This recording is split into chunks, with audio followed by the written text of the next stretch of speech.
Ever felt like everyone around you knows a secret you're missing out on? That hollow feeling in your stomach when you see others move forward while you're stuck in the same place? It's no coincidence. There are codes of power that have been deliberately hidden from the masses, whispered only in the halls where those who truly pull the strings walk. Today, I break a pact of silence. What you're about to hear has been buried in texts few dare to interpret correctly. If this has already sent shivers down your spine, hit that like button now, because what I'm about to reveal can forever transform how you move on this chessboard we call life. This isn't another superficial talk about Machiavelli. It's a descent into the depths the powerful never wanted you to know. Prepare to unlearn everything you thought you knew about true power. Let's go together on this forbidden journey. Nobody will ever tell you this, but real power is never exercised in plain sight.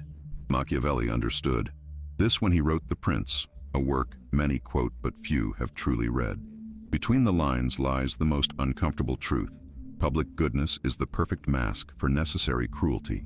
Have you ever wondered why you feel that invisible oppression keeping you exactly where you are?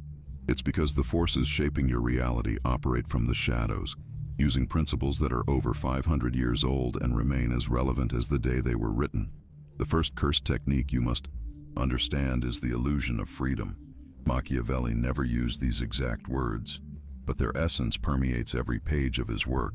It is necessary for a prince to be loved and feared at the same time, he wrote, but what he was truly teaching is far more subtle. When people believe they are making their own decisions, they never rebel. Look around you. That job that makes you feel fulfilled while slowly consuming you. That freedom to choose between options carefully selected by others. Are you truly choosing, or are you being chosen? The technique of illusion manifests in every aspect of our modern society. The powerful have refined this art into an invisible science. They make you believe your desires are your own, that your ambitions were born from within you, when in reality they were planted like seeds waiting to blossom for the benefit of whoever sowed them. You feel that emptiness, right? That feeling that something fundamental is missing from your life despite following all the rules, doing everything you're supposed to do. It's not your imagination. It's the echo of your true will suffocated under layers of manipulation so subtle you don't even perceive them. Machiavelli understood that power is not sustained by force alone, but by a complex web of perceptions. Men in general judge more by their eyes than by their hands, for all are given to see, but few to feel. This phrase contains a terrifying truth. The appearance of virtue is more powerful than virtue itself. Those who have mastered this technique can commit the most heinous acts while being adored by the masses. That disconnect, that unease you feel when you hear a leader speak and something inside you churns. Don't ignore that feeling. It's your primal instinct recognizing the mask. Silence is another fundamental tool in this forbidden arsenal. The true players of power rarely proclaim their intentions. They observe, they wait, and they act only when the opportunity is perfect. Meanwhile, they keep you distracted with constant noise, with manufactured controversies, with imaginary enemies against whom to direct your anger. Haven't you wondered why there's always a new scandal, a new threat, a new reason for outrage? It's the perfect bait to keep you emotionally exhausted, unable to perceive the true moves on the board. Machiavelli warned that nothing makes a prince so esteemed as great enterprises. Today, this technique has been perfected in the constant creation of crises that only the powerful can resolve. They make you feel vulnerable only to offer you their protection. They make you feel lost only to sell you their guidance. They make you feel insignificant, so you crave their recognition. And they work because they touch something deeply human, our need for meaning, for security, for belonging. The darkest truth Machiavelli revealed, and which remains the best kept secret, is that power is not about force, but about perception. Whoever controls what you believe controls what you are. This control is not exercised through visible chains, but through invisible threads that move your desires, your fears, your hopes. And the most terrifying thing is that these threads have been there your entire life, so constant that you've learned to confuse them with your own free will. The second cursed technique Machiavelli mastered is what I'll call the art of calculated betrayal. In his universe, loyalty is a currency to be spent, not a value to be preserved. Men forget more quickly the death of their father than the loss of their patrimony. This brutally honest phrase reveals a deep understanding of human nature that the naive refuse to accept. True power recognizes that every relationship has an expiration date, that every alliance is temporary, that every oath can be broken when circumstances demand it. Think about it for a moment. How many times have you been loyal to the end, only to find you were the only one who honored the pact? How many times have you upheld principles that others abandoned when they stopped being convenient? That pain you felt wasn't just disappointment, it was the price of your naivety. The masters of Machiavellian power never make that mistake. For them, every person is a piece that can be sacrificed when the game requires it. It's not cruelty, it's strategic clarity. Calculated betrayal is not an impulsive act of disloyalty. It is a precise tool, applied with surgical precision, to maximize benefits and minimize risks. Observe how true players never betray without need, never break alliances without having secured more advantageous ones. There is a rhythm, a macabre dance in the way they build and destroy bridges as their strategy progresses. And all the while, they've convinced you that blind loyalty is a virtue, when in reality, it's the heaviest chain you carry. Machiavelli understood that real power lies in keeping everyone in a position of controlled uncertainty. "It is much safer to be feared than loved," he wrote, "but the real secret is in cultivating both feelings in precise proportions. Those who master this technique know how to punish exemplarily and reward generously, always at the exact right moment to reinforce emotional dependence. They keep you oscillating between fear and gratitude, between anxiety and relief, creating an almost addictive bond that you confuse with respect or even love. Observe those who hold real power in your life. That boss who alternates between devastating criticism and effusive praise. That mentor who makes you feel special one day and completely inadequate the next. That partner who immerses you in cycles of tension and reconciliation. These aren't random behaviors. They are precise applications of Machiavellian principles that have been perfected over centuries. And they work because they exploit a fundamental human vulnerability, our desperate need for validation. Control of information is another crucial component of this technique. Never attempt to win by force what can be won by deceit, Machiavelli advised. The masters of power understand that truth is simply another tool, not a moral imperative. They filter, distort, and dole out information to create the reality that best serves their interests. While you still believe in the noble pursuit of truth, they are actively manufacturing it to suit their needs. This manipulation of truth operates at all levels, from personal relationships to large power structures. Have you noticed how certain narratives are repeated until they become common sense? How certain questions are immediately labeled as radical or irrational? It's no coincidence. It's the result of meticulous control of the boundaries of acceptable thought. They have taught you to self-censor your own questions, to doubt your own perceptions when they contradict the established narrative. The true mastery of calculated betrayal lies in making the victim blame themselves for their own downfall. In politics, there is no good faith, Machiavelli declared, and this principle has been refined to perfection. When you are betrayed, they subtly make you believe that you caused that outcome, that you should have foreseen it, that your trust was an unforgivable weakness. And so, in addition to the harm suffered, you carry the shame of your supposed naivety.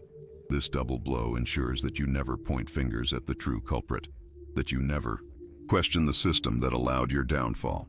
The third forbidden technique Machiavelli perfected is what we might call the manufacturing of enemies. Men never do good except out of necessity, he wrote with that cold realism that characterizes him. What he was really revealing is an uncomfortable truth. Humans unite more easily against something than for something. Shared hatred creates stronger and more lasting bonds than shared ideals. The masters of power never forgot this. Think about how great social mobilizations, historical transformations, always have a clearly defined antagonist, the threatening other, the common enemy that justifies all sacrifices and all exceptional measures. What few understand is that these enemies rarely arise spontaneously. They are carefully selected, amplified, and sometimes completely fabricated by those seeking to consolidate their power. The genius of this technique lies in its unifying effect. When you face a common enemy, internal divisions temporarily vanish. Criticism of the leader is perceived as betrayal. Questioning is interpreted as weakness. It is necessary for a prince to have a mind disposed to turn according to the winds of fortune, Machiavelli advised, and there is no more favorable wind for a ruler than an external threat that only he can combat. Observe how this dynamic operates in your own life. That boss who constantly warns about fierce competition threatening the company, thus justifying unpaid overtime and benefit cuts. That religious leader who points out the moral dangers lurking in society, thereby reinforcing their moral authority. That politician who identifies external and internal enemies that only their leadership can contain. These are not coincidences. They are conscious applications of Machiavellian principles. The manufacturing of enemies has another crucial function: to divert attention from real problems. While you're busy hating the designated adversary, you don't question the contradictions of the system that oppresses you. It's the social equivalent of a magic trick. The hand pointing at the enemy is the perfect distraction, so you don't see the hand emptying your pockets. And the most perverse thing is that this mechanism makes you feel virtuous while participating in it. Moral outrage is the most addictive of feelings. Machiavelli understood that for this technique to work, the enemy must be simultaneously powerful and weak. Powerful enough to represent a credible threat, but weak enough for victory to seem possible.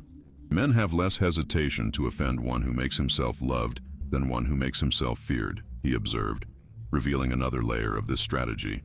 The ideal enemy must be different enough to generate rejection, but similar enough to generate visceral fear of becoming like them. This paradoxical duality of the manufactured enemy operates at all levels. Observe how marginalized groups are simultaneously presented as an existential threat and as inferior beings. How rival powers are portrayed as technologically advanced and culturally backward. How dissenters are painted as dangerously influential and pathetically insignificant. This contradiction is not accidental. It is essential to maintain the constant state of anxiety that facilitates social control. The most terrifying thing about this technique is how it is self-perpetuating. Once you have accepted the existence of the designated enemy, you begin to interpret all reality through that lens. Every incident confirms your suspicions. Every coincidence reinforces your certainty. You have entered an echo chamber where doubt itself is perceived as a betrayal of the cause. And so, willingly, you surrender your critical thinking on the altar of collective fear. Machiavelli understood that this dynamic has an almost religious power. The nature of peoples is fickle, he wrote, but a well-constructed enemy provides stability amid chaos. It offers you certainties in a world of uncertainties, simple answers to complex questions, and most valuable of all, a sense of purpose. Fighting the designated enemy gives meaning to lives that would otherwise seem arbitrary and aimless. The fourth forbidden technique of Machiavelli is what I will call the calculated administration of suffering. This is perhaps the darkest of all, because it touches the most intimate fiber of our humanity. Men forget the death of their father more quickly than the loss of their patrimony, he wrote with that brutal frankness that makes one shudder. What he was really revealing is that pain, when properly dosed, is the most effective control tool ever created. The masters of Machiavellian power understand that suffering must never be total. A completely oppressed people eventually rebels. They have nothing to lose. A totally subjugated person eventually loses fear. They have hit rock bottom. True mastery lies in administering precise cycles of tension and relief, of pain and comfort, creating an emotional dependence that you confuse with gratitude. Observe how this principle operates in the power structures around you, that economic system that keeps you perpetually insecure, but never completely desperate, that political regime that tightens and loosens freedoms according to circumstances, that toxic relationship where moments of peace feel like undeserved gifts after the storm. These are not random dynamics. They are deliberate applications of principles that Machiavelli articulated centuries ago. The perverse genius of this technique lies in how it transforms the oppressor into a savior.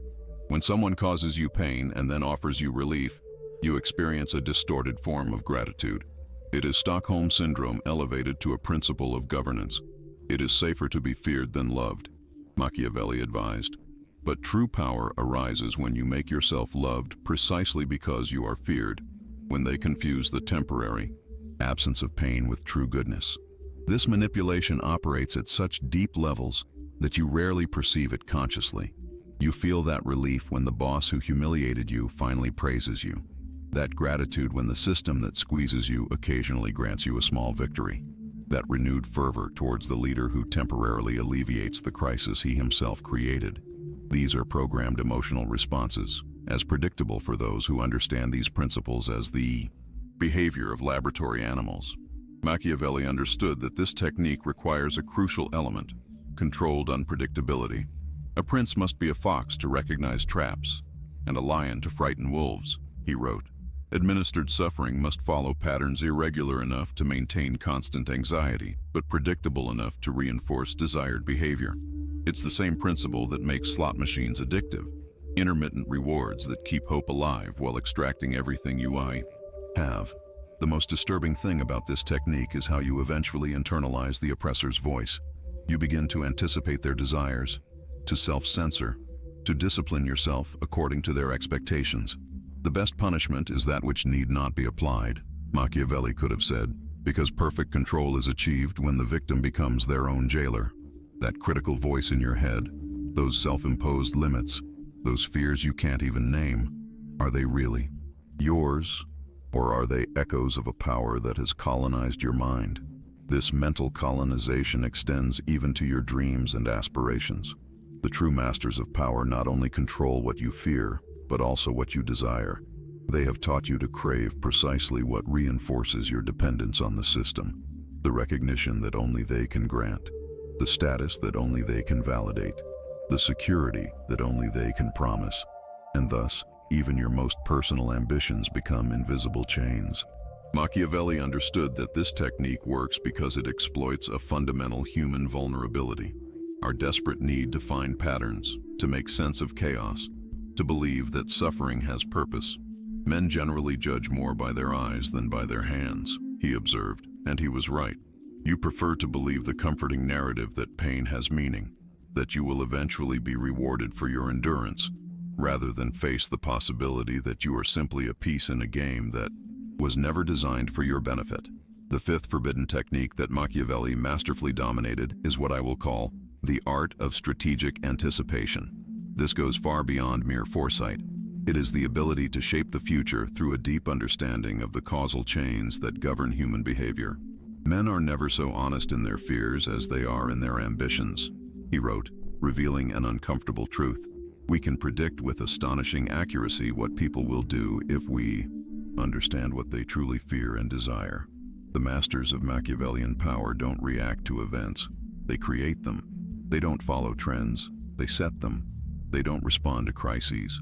They manufacture them or foresee them with such anticipation that when others are barely perceiving them, they have already positioned all their pieces on the board. This ability to operate several moves ahead of others is not clairvoyance. It is the result of a ruthlessly realistic understanding of the patterns governing collective and individual behavior. Think about the great social, economic, or technological transformations you have witnessed. Do you really believe they caught those in true power by surprise?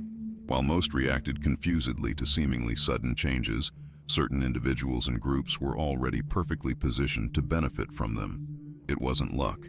It was strategic anticipation, the perfect application of principles that Machiavelli understood 5 centuries ago. This technique requires a mental disposition that few can maintain: absolute objectivity. Men generally judge more by their eyes than by their intelligence, Machiavelli observed, pointing out our tendency to be deceived by appearances and to confuse desires with realities. True strategists have learned to see the world as it is, not as they wish it to be. They have purged their thinking of all traces of naive hope, limiting morality, paralyzing empathy that would cloud their vision of the underlying patterns. Observe how those who have mastered this technique operate. They never show all their cards. They never reveal their true intentions.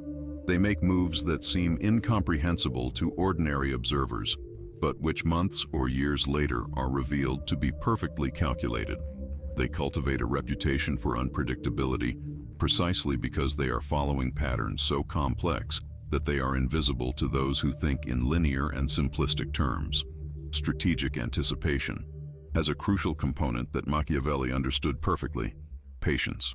"Time carries all things with it," he wrote, "and true masters of power know how to wait.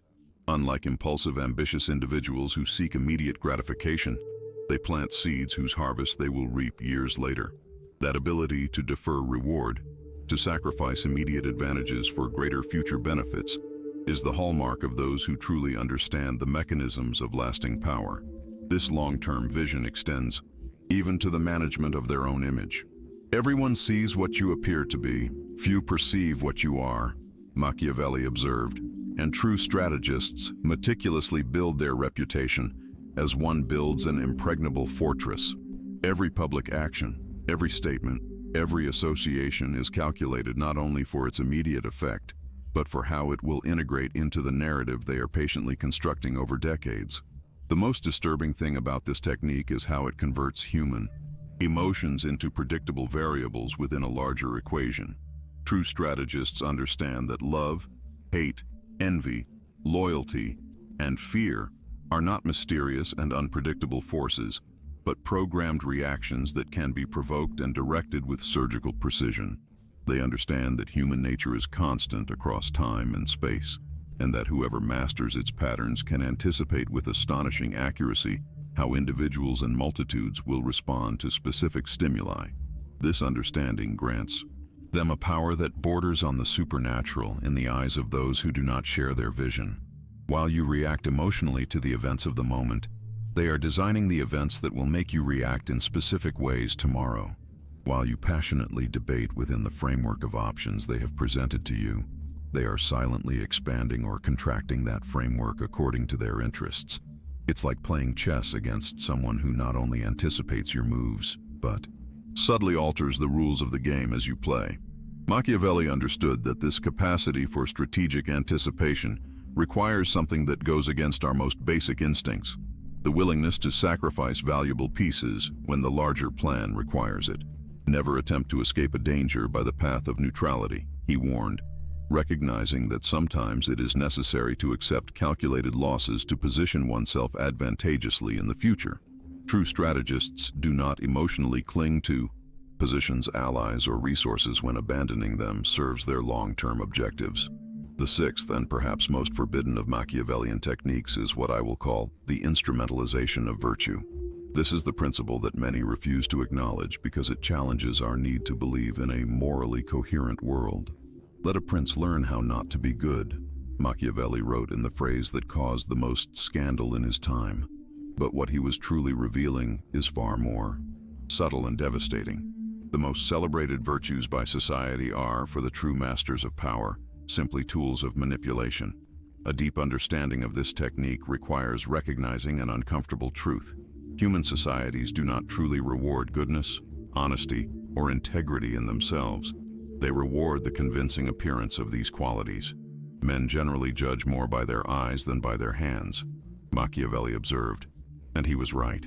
The perception of virtue is more powerful than virtue itself, and those who have mastered the mechanisms of power know this perfectly well. Observe how those who have perfected this technique operate. Their public generosity always has witnesses. Their austerity is always visible. Their humility is always proclaimed. It's not that these qualities are necessarily false. It's that they are perfectly orchestrated to produce a calculated effect. The billionaire's philanthropy, the politician's ostentatious simplicity, the executive's selective transparency, all are precise applications of principles that Machiavelli articulated centuries ago.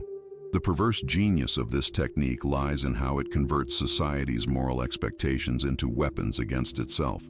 The masters of Machiavellian power meticulously study which virtues are most valued in their specific context, and then build an impeccable facade of those qualities precisely so they can strategically violate them when advantageous. It's like learning the rules of a game not to respect them, but to know exactly when and how to break them without being detected. This instrumentalization of virtue has an especially effective component: the calculated confession of minor faults. If you cannot be good, at least seem to be, Machiavelli advised, and true strategists have perfected this art. Publicly admitting trivial mistakes or displaying carefully selected vulnerabilities creates a powerful illusion of honesty and authenticity, establishing a shield of credibility that protects much greater deceptions. It's the illusionist's technique of showing an empty hand precisely to distract attention from the other. The most disturbing thing about this technique is how it eventually corrupts the very virtues it instrumentalizes. When honesty becomes strategy, when empathy transforms into a tool, when altruism is reduced to calculation, the very meaning of these values is distorted until it becomes unrecognizable, and thus gradually an entire society can adopt a hollow and performative version of morality, where virtuous actions are not ends in themselves, but means to obtain social validation and strategic advantages. Machiavelli understood that this dynamic creates an impossible dilemma.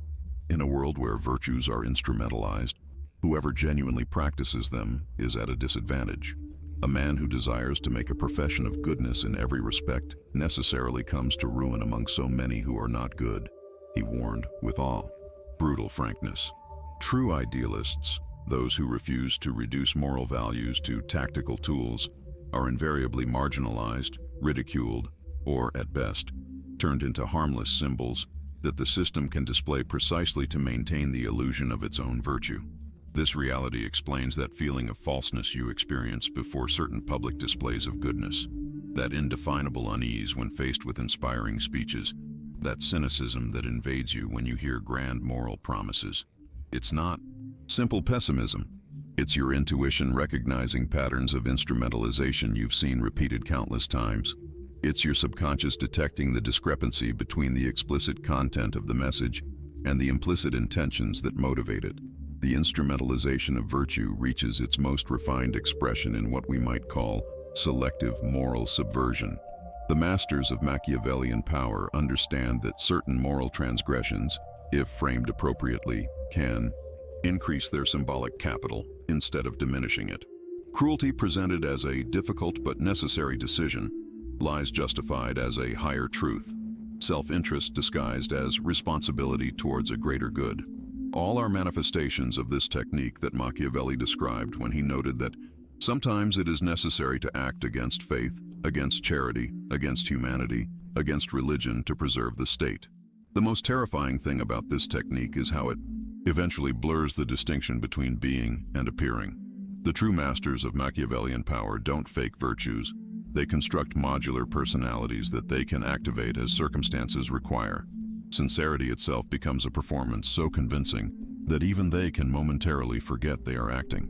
It's what Machiavelli hinted at when he wrote that there is such a distance from how one lives to how one should live, that he who abandons what is done for what should be done learns rather his ruin than his preservation. This moral fluidity, this ability to completely inhabit each role while performing it, explains why conventional lie detectors often fail with these masters of power. They don't show the typical signs of someone lying because, in a disturbing sense, they are not lying. They are temporarily living within the reality they have created, manifesting genuine emotions that they can nonetheless deactivate or replace when strategy requires it. It's the difference between a liar and a consummate actor. One hides the truth, the other creates alternative truths and fully inhabits them. Machiavelli understood that this instrumentalization of virtue is especially powerful when combined with strategic moments of apparent personal sacrifice. Nothing gains the favor of the people so much as great adversities, he observed, and true masters of power have perfected the art of turning even their failures and difficulties into moral capital. Observe how they transform crises into opportunities to demonstrate specific virtues: resilience in adversity, humility in defeat, selflessness in difficult times, always with an eye on how these demonstrations can later be converted into concrete power. A deep understanding of this technique forces us to question even the seemingly most selfless acts of those in power, not because all virtue is necessarily false, but because true power understands that even genuine goodness can and should be strategically deployed. It is the most disturbing realization of all. In the upper echelons of power, the very distinction between sincerity and manipulation becomes irrelevant. As Machiavelli understood, the only thing that truly matters are the effects, not the intentions. And so we come to the most forbidden core of Machiavellian wisdom. Real power is neither good nor bad. It simply is. It operates according to its own laws, as inexorable as gravity. as immoral as the movement of the tides. Those who try to exercise it from moral naivety are inevitably crushed by those who understand its true nature. Many have imagined republics and principalities that have never been seen or known in reality, Machiavelli wrote, and this phrase contains perhaps his deepest teaching. The world as it is rarely coincides with the world as we believe it should be. This dissonance between idealism and reality creates that unease you feel when you intuit the true dynamics of power operating behind facades of virtue. It's that feeling of falseness you can't name, that premonition that something fundamental doesn't quite add up in the official narratives. It's not paranoia, it's your intuition recognizing patterns that your conscious mind resists accepting, because accepting them would mean abandoning the comforting illusion of a morally coherent world, where virtue is rewarded and evil punished, where transparency triumphs over deception, where truth eventually prevails. The true heirs of Machiavelli understand that this illusion, this need to believe in a morally ordered cosmos, is itself a vulnerability that can be exploited. While you wait for justice, they accumulate advantages. While you trust in the inherent goodness of the system, they manipulate its mechanisms. While you dream of a better world, they meticulously build the world that benefits them. And the most perverse thing is that they use precisely your idealism, your faith in the virtues they instrumentalize, to advance agendas that you would never approve if you saw them clearly. We have reached the end of this forbidden labyrinth, but it's truly just the beginning of your awakening. Machiavelli's cursed techniques are not mere tactics.